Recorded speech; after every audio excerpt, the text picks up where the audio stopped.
Je m'appelle Clara Bennett. J'avais 19 ans quand ma mère s'est tenue sous les lumières du gala de charité de notre famille. A soulevé un microphone. A pointé directement vers moi et a souri comme si elle était sur le point de raconter la blague la plus drôle de la soirée. Mise à prix, $1, a-t-elle annoncé. Qui veut la déception de la famille? Des rires ont parcouru la salle de bal. Mon père s'est étouffé avec sa boisson. Quelqu'un près du devant a levé la main et a crié $2. Plus de rires. Je n'ai pas pleuré. Je n'ai pas couru. Je suis resté là pendant que des centaines de personnes qui connaissaient notre nom de famille me regardaient devenir un divertissement. Puis une voix calme est venue du fond. 5 millions. Silence. Ma mère s'est figée avec le microphone à mi-chemin de sa bouche. Quoi, a-t-elle murmuré. L'étranger n'a pas souri. Il ne la regardait pas. Il me regardait. 5 millions de dollars pour une blague qui avait commencé à $1. Mon père a baissé son verre. Ma mère a essayé de rire, mais aucun son n'est sorti. Puis l'étranger a mis la main dans sa veste et en a sorti une enveloppe. C'est à ce moment-là que j'ai réalisé que l'offre n'était pas impulsive. Il était arrivé en s'attendant à ce que quelque chose se produise. Je ne savais tout simplement pas que ce qu'il portait allait révéler pourquoi ma mère m'avait vraiment mise sur cette scène.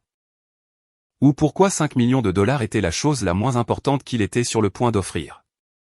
Avant que je vous dise ce qu'il a dit et ce qui s'est passé après que je sois sorti, dites-moi. Quelle heure est-il pour vous en ce moment? D'où regardez-vous? Et quel temps fait-il là-bas? Est-ce que cela correspond à votre humeur aujourd'hui? Je suis curieuse de voir jusqu'où cette histoire voyagera. Jusqu'à cette nuit-là, je croyais que l'humiliation arrivait progressivement. Une remarque au petit déjeuner, un regard à travers une table. Une correction livrée assez doucement pour que personne d'autre ne puisse accuser l'orateur de cruauté. Le nom de ma mère était Emily Bennett. Et elle avait perfectionné ce genre de contrôle bien avant que je le comprenne. Elle présidait la Fondation Bennett pour les arts. Apparaissait dans les magazines de la haute société. Se souvenait quels donateurs n'aimaient pas être assis les uns près des autres. Et pouvait transformer une courte conversation en une contribution à 6 chiffres. Les gens la qualifiaient de disciplinée, élégante, redoutable. À la maison, ses qualités semblaient différentes. Mon père, Robert, avait appris à se retirer chaque fois qu'elle décidait que notre famille avait besoin d'un alignement. L'alignement signifiait porter ce qu'elle choisissait lorsque des photographes étaient présents. Assister à des dîners, même quand j'avais des examens. Sourire quand quelqu'un me décrivait comme chanceuse parce que mon avenir avait déjà été arrangé. 3 souvenirs m'ont traversé l'esprit à côté de cette scène. Ma mère regardant un refus de bourse quand j'avais 16 ans et 10 ans. Peut-être que la déception t'apprendra enfin à te concentrer. Ses doigts ajustant une robe que je détestais avant un déjeuner de donateurs pendant qu'elle murmurait. Ce soir, essaie de ne pas rendre les choses plus difficiles. Le reflet de nous deux dans la vitre d'une voiture après que je lui ai dit que je voulais étudier l'art communautaire au lieu des relations publiques. Elle avait simplement dit, tu es déterminé à devenir moins utile chaque année. Debout là, avec les rires résonnant encore dans mes oreilles. J'ai finalement compris ce que ces moments m'avaient appris. Ma valeur dans notre famille était conditionnelle. Le gala était censé réparer quelque chose qu'Emily croyait que j'avais endommagé. 3 mois plus tôt. Elle avait annoncé que je passerais l'année suivante à travailler dans le bureau des communications de la fondation. Elle n'a pas demandé. Elle l'a annoncé pendant le dîner devant 2 administrateurs. Donc, refuser aurait semblé ingrat. J'ai refusé quand même. Je lui ai dit que j'avais postulé à un programme artistique indépendant et que je voulais créer des ateliers où les gens qui ne pouvaient pas se permettre une formation privée pourraient utiliser un espace de studio, de l'équipement et des mentors. Elle a souri et a dit, comme c'est mignon. 2 jours plus tard, une photographie de ce dîner a atteint un blog de la haute société, suggérant qu'il y avait une tension au sein de la famille philanthropique la plus connue de Seattle. Pour Emily, le désaccord n'était pas une émotion privée. C'était un problème d'image de marque. Elle m'a dit que le gala réinitialiserait le récit. J'aurais dû savoir ce que cela signifiait. Au moment où elle m'a appelé vers la scène, mon estomac s'est noué. Au moment où elle a dit la déception de la famille, j'ai compris. Elle m'humilierait, rirait, m'entourerait d'un bras et transformerait le tout en une preuve que les Bennett pouvaient plaisanter sur eux-mêmes. Elle s'attendait à ce que je souris parce que refuser prouverait que l'insulte était vraie. C'est pourquoi elle a osé le faire publiquement. La moitié des invités dépendait de sa fondation pour des subventions, des introductions, du prestige ou des invitations. L'autre moitié avait appris qu'il était plus facile de rire aux blagues d'Émilie que de les remettre en question. Mais l'homme au fond ne riait pas. Je l'ai reconnu, bien que je ne connaisse pas son nom. 6 semaines plus tôt, lors d'une réception au musée.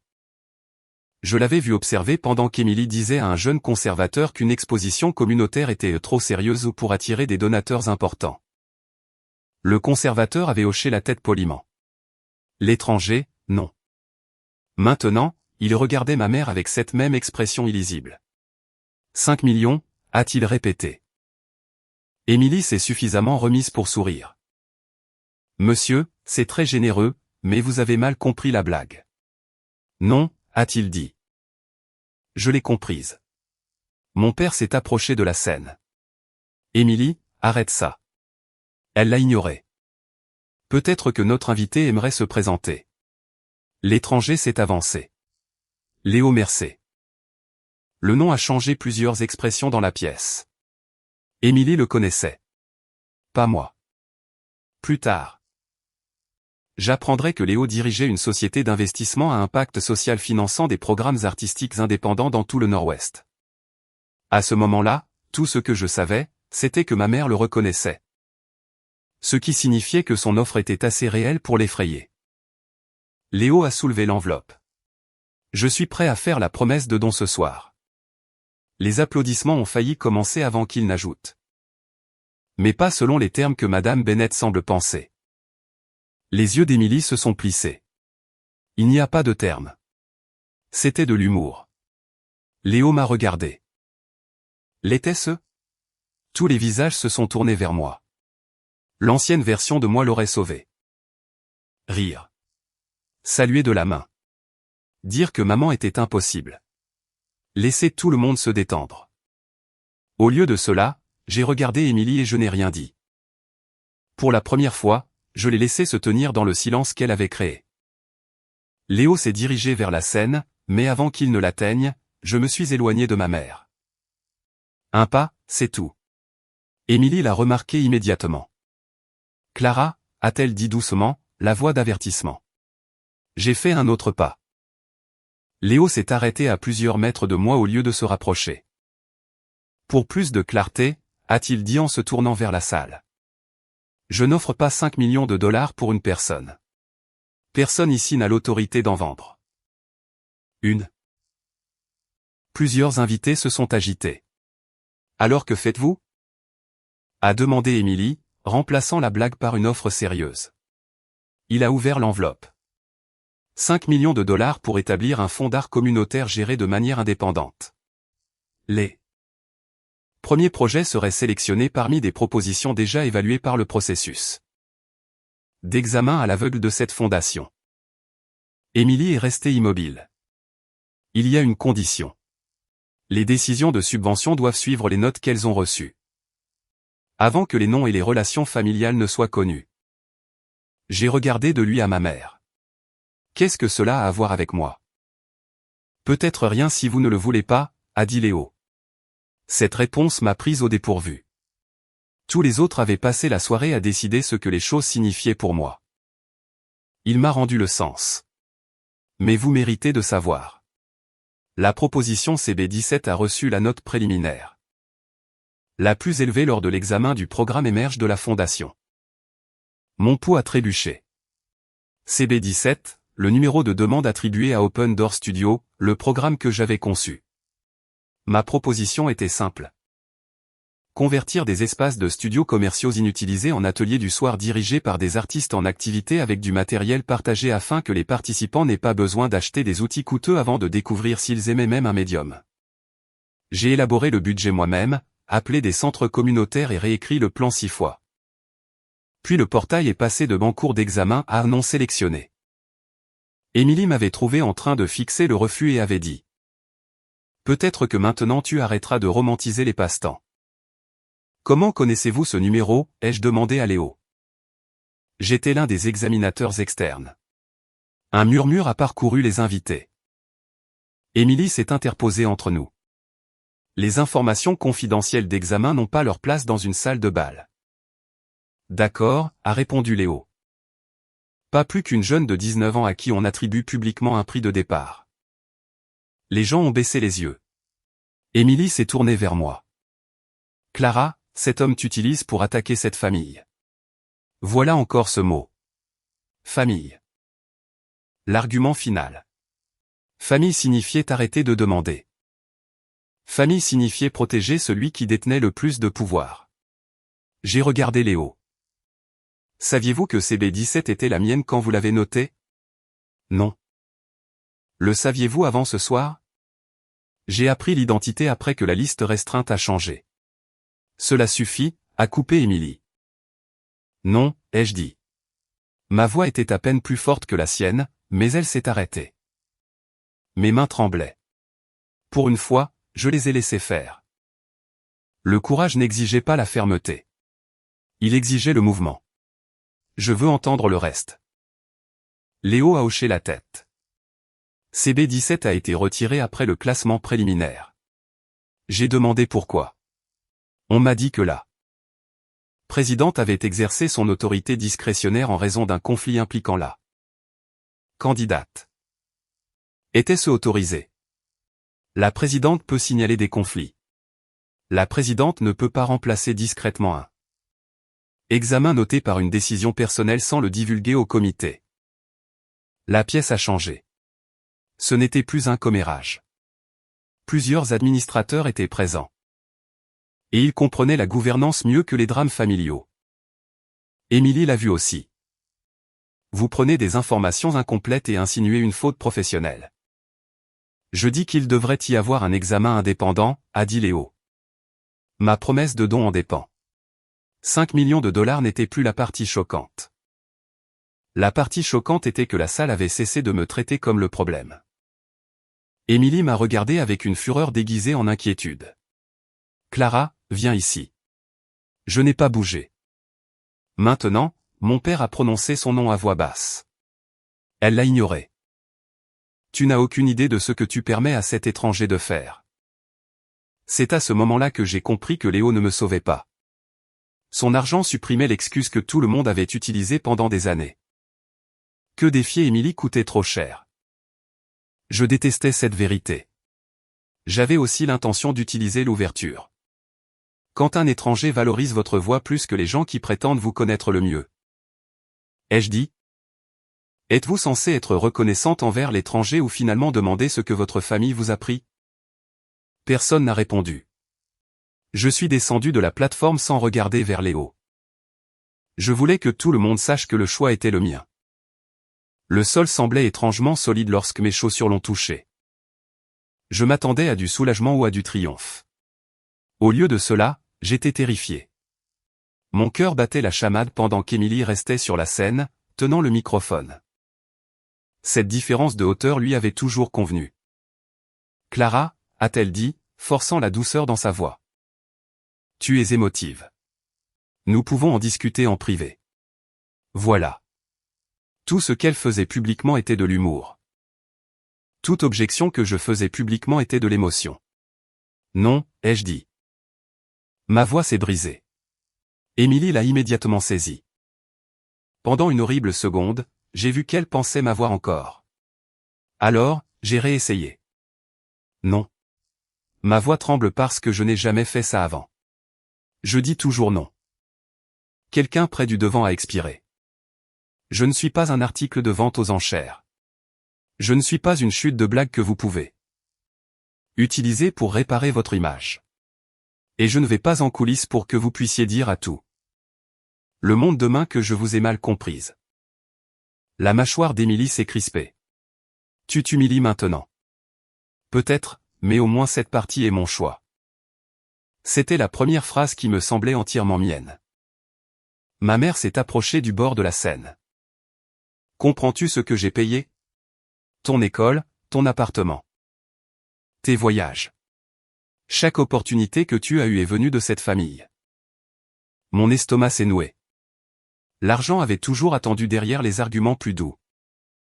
Et j'étais reconnaissante, ai-je dit. Je pensais que la gratitude signifiait que je n'avais jamais le droit d'être en désaccord avec vous. Je pensais qu'accepter de l'aide vous donnait un droit de vote permanent sur ma vie. Ne sois pas dramatique. Vous venez de commencer une vente aux enchères avec moi comme blague. Quelques personnes ont ri, mais pas de moi. Émilie a entendu la différence. Très bien. Si tu veux l'indépendance, sois indépendante. Frais de scolarité, appartement, carte. Introduction. Terminé. Mon père s'est approché d'elle. Émilie, non. Elle veut l'âge adulte. Elle peut l'avoir. La menace a atterri. J'avais 207 $ d'économie. Mon travail à temps partiel couvrait à peine les courses. Je n'avais pas de fortune secrète et aucune garantie de pouvoir finir mes études si elle mettait ça. Menace à exécution. Cela comptait. Mais si la liberté ne venait qu'après que je sache qu'elle serait confortable. J'attendrai toujours sa permission. J'ai sorti le porte-carte noir de mon sac à main. Mes doigts tremblaient tellement que la première carte est tombée par terre. Je l'ai ramassée et j'ai placé 3 cartes sur la table la plus proche. D'accord. Émilie a cligné des yeux. Quoi? Si c'est le prix pour être en désaccord avec vous, gardez-les. Mon père a regardé les cartes. Clara, nous n'avons pas à faire ça ici. Elle l'a déjà fait. Une femme s'est levée d'une table près de la scène. J'ai reconnu Mara Sloan. Une mécène de longue date dont le nom figurait sur l'une des salles de la galerie de la Fondation. Mara, veuillez vous asseoir, a dit Émilie. C'est une affaire de famille. C'est devenu une affaire de fondation lorsque M. Mercé a mentionné le processus d'examen. A répondu Mara. Et une affaire de donateur lorsque vous avez menacé financièrement une candidate lors d'un différend de gouvernance. Le visage d'Émilie a perdu sa couleur. Mara a regardé vers une autre table. David, vous présidez toujours la gouvernance? Un homme aux cheveux argentés a hoché la tête. Soudain, le gala ressemblait à une réunion du conseil d'administration que personne n'avait prévue. Puis, je veux que CB17 soit examiné avant de débloquer la seconde moitié de ma promesse de don annuel. Voilà, la première vraie conséquence, pas l'embarras. L'argent.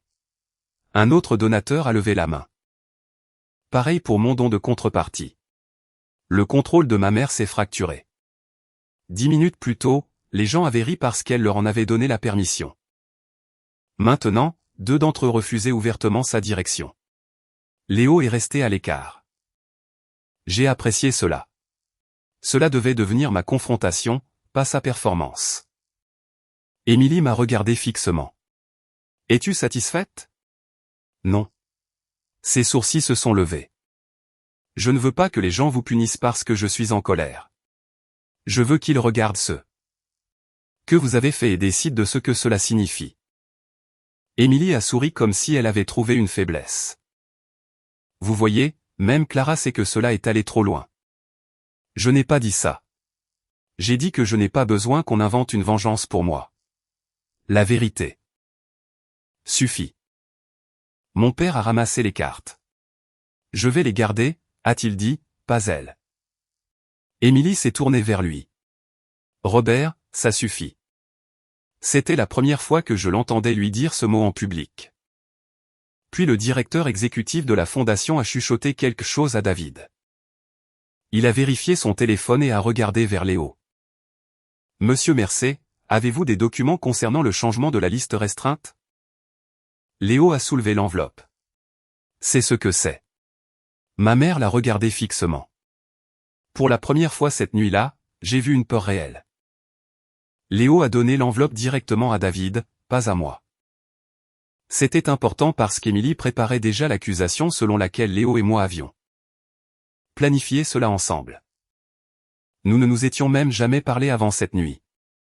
David a ouvert l'enveloppe à côté du directeur exécutif pendant que la salle de bal attendait. Émilie a essayé de relancer l'événement. Mesdames et messieurs, je m'excuse pour l'interruption. Clairement. La petite blague de ce soir a dérivé vers quelque chose de beaucoup plus grand. Pourquoi ne prendrions-nous pas 10 minutes pendant que l'équipe de la Fondation? Non. David n'a pas élevé la voix.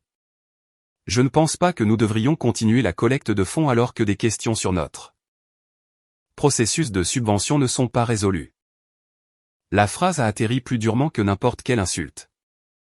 Émilie avait passé 12 ans à convaincre les gens qu'elle gardait tout en ordre. Maintenant, son propre président de la gouvernance arrêtait son événement parce que son jugement était en question. David a levé les yeux des pages. Ceci semble être les notes originales des examinateurs. Une liste restreinte révisée et un courriel demandant que CB17 soit retiré après que le panel l'a classé première. Émilie a croisé les bras. Un conflit a été identifié. Où est la déclaration de conflit? C'était une affaire de famille. Ce n'est pas une catégorie de gouvernance. Sa voix s'est aiguisée. Je protégeais la fondation de l'apparence que ma famille bénéficiait d'un programme que je préside. Pendant une demi-seconde, cela a semblé raisonnable. C'était le talent d'Émilie, envelopper un motif privé dans un langage respectable. Léo a parlé. Si c'était la préoccupation. La réponse standard était la divulgation et la récusation. Le comité indépendant aurait dû décider de l'éligibilité. David a hoché la tête. Correct. Émilie m'a regardé. Vois-tu ce que tu as fait? Si ton projet avait été approuvé, les gens auraient dit que tu as bénéficié de ton nom. Je t'ai protégé. C'était si familier que j'ai presque douté de moi-même. Elle avait choisi mes vêtements pour me protéger des critiques. Choisi mes écoles pour protéger mon avenir, choisi mes réponses publiques pour protéger la famille. Rejeté mon travail pour me protéger des accusations. M'avait humilié pour protéger notre réputation. Chaque cage portait la même étiquette, protection. Si vous me protégiez, ai-je dit, pourquoi ne me l'avez-vous pas dit? Elle a ouvert la bouche. Pourquoi m'avez-vous laissé croire que les examinateurs pensaient que mon travail n'était pas assez? Bon. Pourquoi m'avez-vous dit que le refus prouvait que je perdais mon temps? Ses yeux ont balayé la foule. C'était suffisant. Clara, tout n'a pas besoin de devenir un procès émotionnel public. Vous m'avez rendu public, ma voix était plus stable maintenant. Alors répondez à une chose publiquement. Si je suis une telle déception. Pourquoi aviez-vous si peur de laisser des étrangers juger mon travail sans savoir que je vous appartiens? Elle n'avait pas de réponse.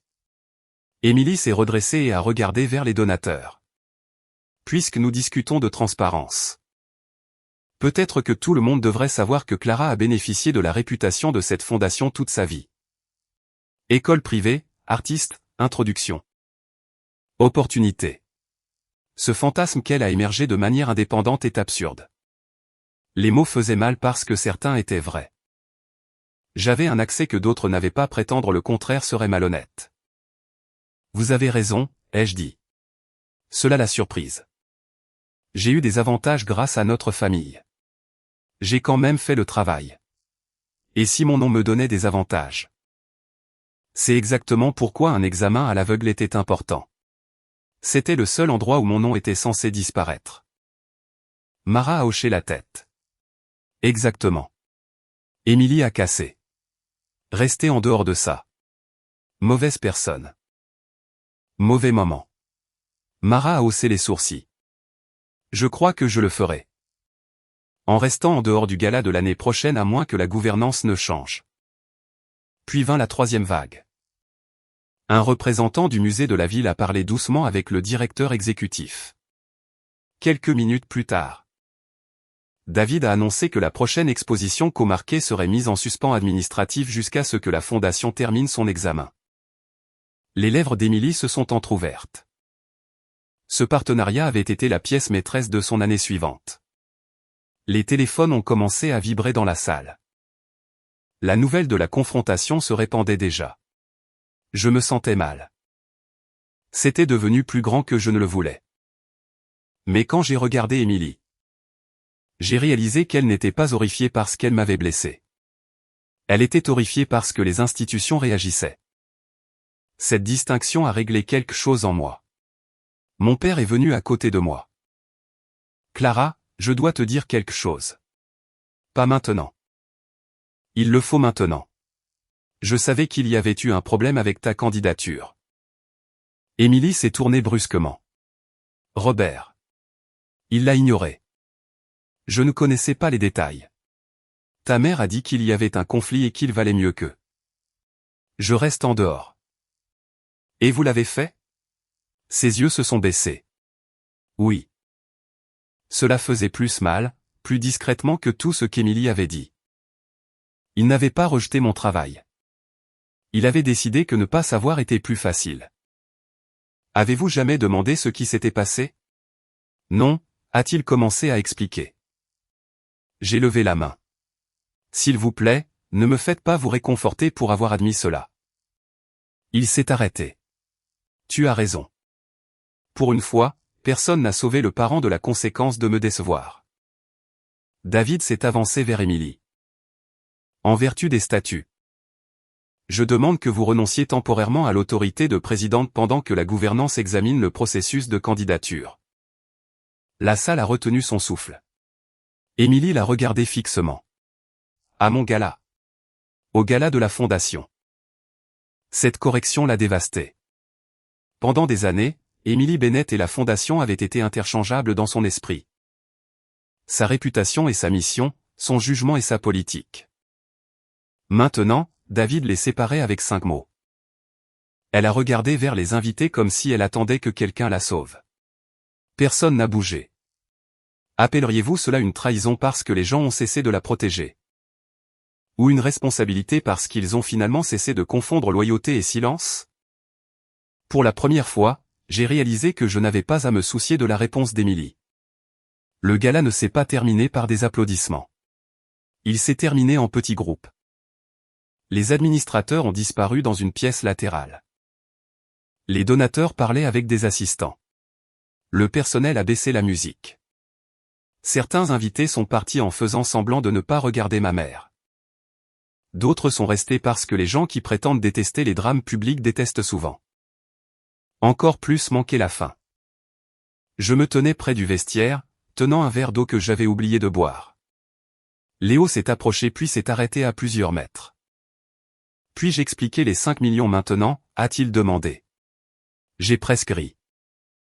D'une manière ou d'une autre, le chiffre était devenu secondaire. S'il vous plaît. J'avais déjà prévu de recommander un fonds commun de 5 millions de dollars si les propositions pilotes étaient assez solides. Votre proposition était la raison pour laquelle je croyais que le modèle pouvait fonctionner. Mais l'argent n'a jamais été destiné à vous appartenir personnellement. Bien. Il a souri légèrement. Ce n'est généralement pas la réaction que j'obtiens quand je dis à quelqu'un que 5 millions de dollars ne sont pas à lui. Ce soir a changé mes standards. Il a expliqué que le fonds serait administré de manière indépendante sur plusieurs projets. Si CB17 revenait en considération et survivait à un examen propre. Je pourrais recevoir une subvention comme n'importe qui d'autre. Je pourrais aussi la refuser. Pourquoi avez-vous dit 5 millions pendant la vente aux enchères? Parce que votre mère a transformé la valeur en un chiffre. Je voulais que la salle entende un chiffre assez grand pour arrêter de rire. Et s'il ne l'avait pas fait, alors j'aurais eu l'air ridicule.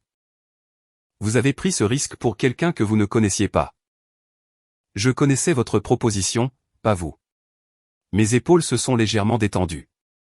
CB17 a interviewé 12 artistes en activité et 19 participants potentiels. Vous avez même inclus une métrique d'échec. La plupart des demandes de subvention prétendent que l'échec est impossible. Exactement.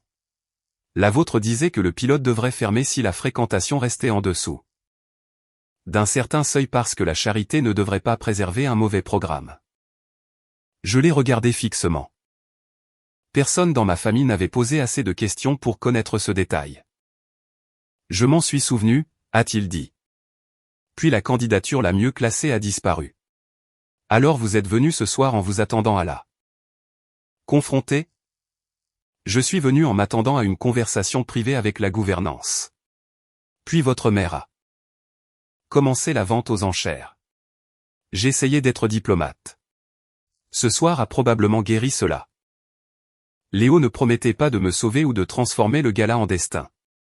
Il avait ouvert une porte sans essayer de m'y traîner. Mon père s'est approché avec mes cartes. Je n'ai annulé aucune de celles-ci, a-t-il dit. Émilie a dit au bureau de la famille de les geler. Je leur ai dit de ne pas le faire. J'ai dit que je les abandonnerais. Je t'ai entendu. Décide demain. Ce soir, je ne transforme pas l'argent en une autre dispute. Ce n'étaient pas des excuses. Mais c'était la première fois que je me souvenais de lui refusant d'utiliser l'argent comme un levier. Merci. Il s'est frotté le visage. J'aurais dû poser des questions sur ta candidature. Oui. J'aurais dû poser des questions sur beaucoup de choses. Oui. Il a hoché la tête. Derrière lui, Émilie a émergé de la salle de bal. Pas de microphone, pas de personnel l'entourant, pas de donateur attendant des instructions. Juste ma mère portant son propre sac à main. Elle s'est arrêtée quand elle nous a vus. Clara. Mon corps s'est tendu automatiquement. Léo a reculé, me donnant de l'espace. Pouvons-nous parler, a demandé Émilie. J'ai failli dire non. Ici.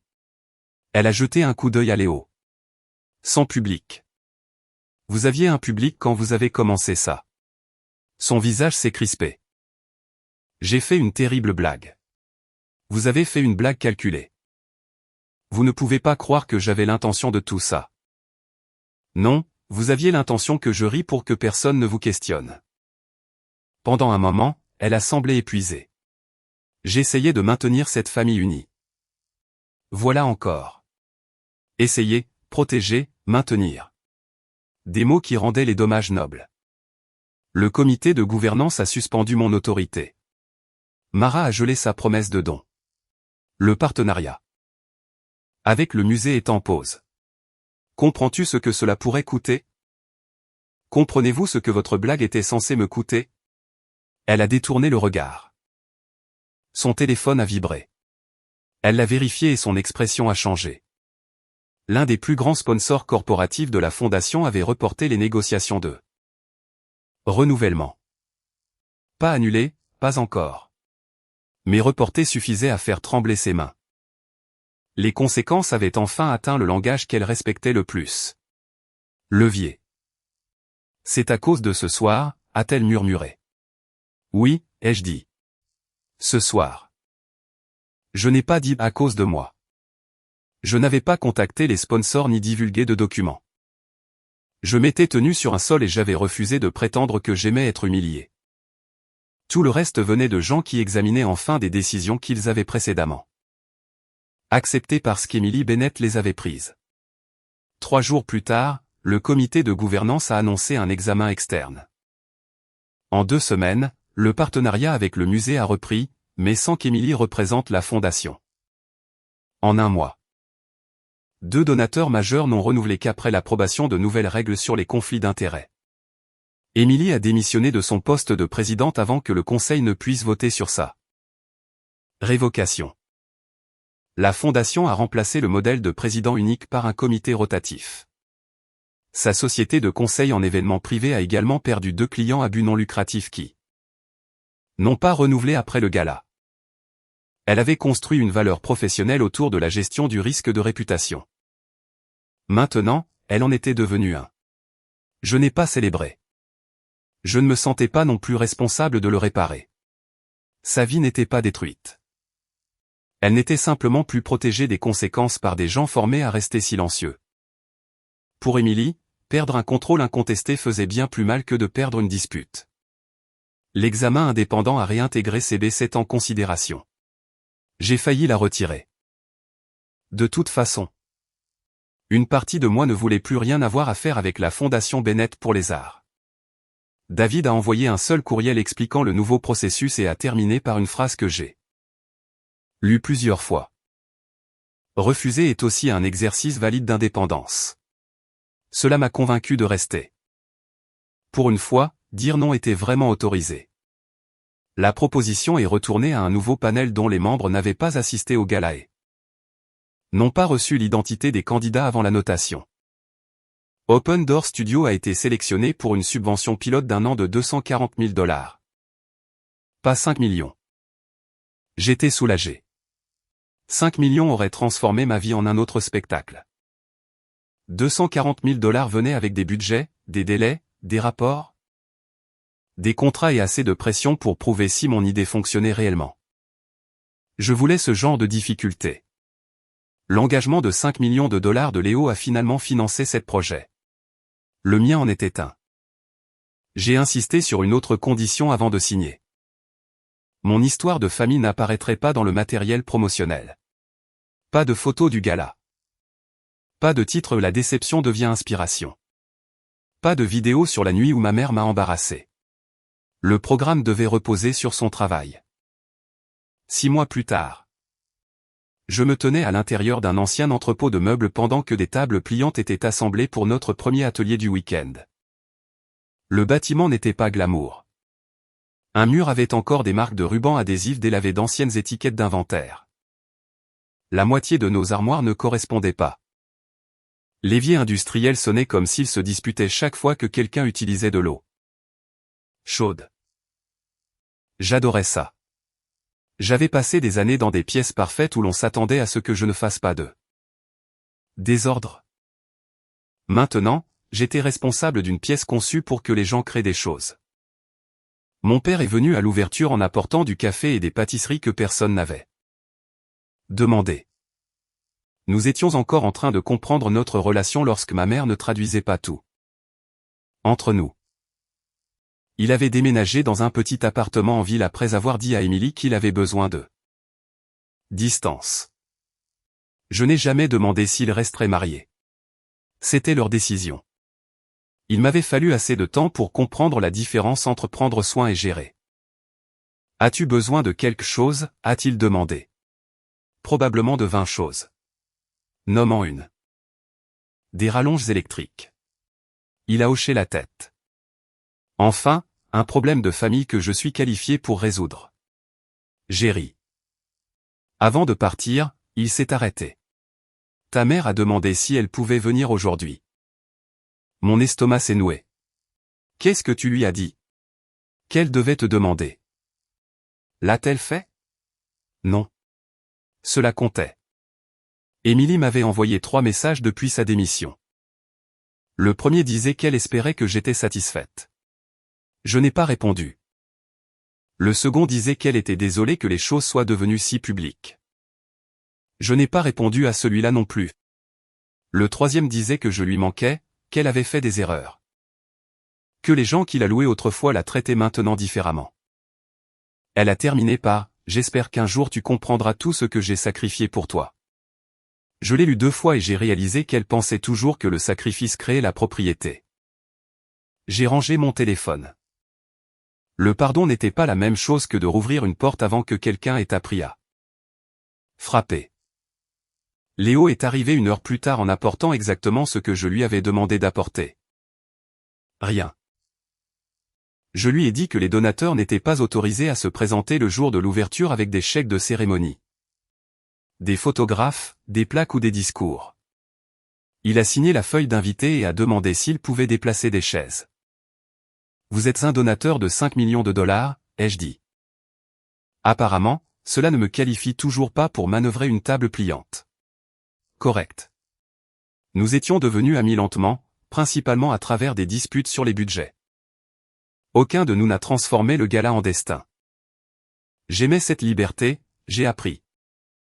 Qui pouvait devenir merveilleusement ordinaire quand personne ne menaçait constamment de la reprendre. Ce soir-là, après la fin du premier atelier, j'ai trouvé un message d'Émilie. Une seule phrase, ils ont retiré mon nom du comité du gala annuel. Des mois plus tôt, je l'aurais peut-être rassurée. Au lieu de cela, j'ai pensé à la scène où elle m'avait un jour assigné un prix de départ de $1. Elle croyait que la pire chose qu'elle pouvait me qualifier était une déception. Elle n'a jamais compris que la déception pouvait devenir la liberté au moment où j'ai cessé de traiter son approbation comme une monnaie. J'ai tapé une réponse, l'ai supprimée, puis j'ai finalement écrit. Je suis désolé que ça fasse mal. J'espère que tu utiliseras ce temps pour décider qui tu veux être quand personne n'a à t'obéir. Je l'ai envoyée. Pas cruelle, pas réconfortante. Vrai. Autour de moi, des gobelets tachés de peinture étaient empilés près de l'évier. Quelqu'un avait oublié un carnet de croquis. Demain, je courais après une facture. Remplacerai une lampe cassée et expliquerai pourquoi l'horaire de la céramique avait changé. C'était la vie que j'avais choisie. Imparfaite, coûteuse, la mienne. Avant de fermer le studio à clé, j'ai pensé à cette salle de bal une dernière fois. Ma mère a commencé la soirée en croyant qu'elle pouvait définir ma valeur avec une blague. Un étranger a répondu avec 5 millions de dollars, mais l'argent n'a jamais été ce qui m'a libéré. Le moment important est venu avant la subvention, avant que les donateurs ne se détournent. Avant que le conseil ne la suspende, avant que les clients ne partent. C'était la seconde où ma main a tremblé et où je suis descendu de cette scène. Quoi qu'il en soit. Émilie a perdu la position qu'elle avait utilisée pour contrôler les choix des autres. Elle a perdu des relations professionnelles bâties sur l'hypothèse que son jugement ne serait jamais remis en question. Plus douloureusement, elle a perdu l'accès immédiat à moi. Non pas parce que je voulais la détruire, mais parce qu'elle a finalement découvert que l'amour n'efface pas les limites. Que la famille n'annule pas la responsabilité. Et que fournir des opportunités n'achète pas la propriété de l'avenir d'une autre personne. J'ai éteint les lumières du studio et je suis sorti. Pas d'applaudissements, pas de musique dramatique. Pas d'étranger attendant pour me conduire quelque part de mieux. Juste mes clés dans ma main et le travail de demain qui m'attend. Parfois, la plus forte vengeance n'est pas de ruiner la personne qui a essayé de vous contrôler. C'est de construire une vie où leur contrôle n'a plus d'importance. Et si quelqu'un ne commence à respecter vos limites qu'après avoir perdu le pouvoir de les franchir? Appelleriez-vous cela un vrai changement? Ou simplement la première conséquence qu'ils ont finalement été forcés de ressentir? Cette histoire est entièrement fictive et destinée uniquement à des fins de divertissement et d'éducation.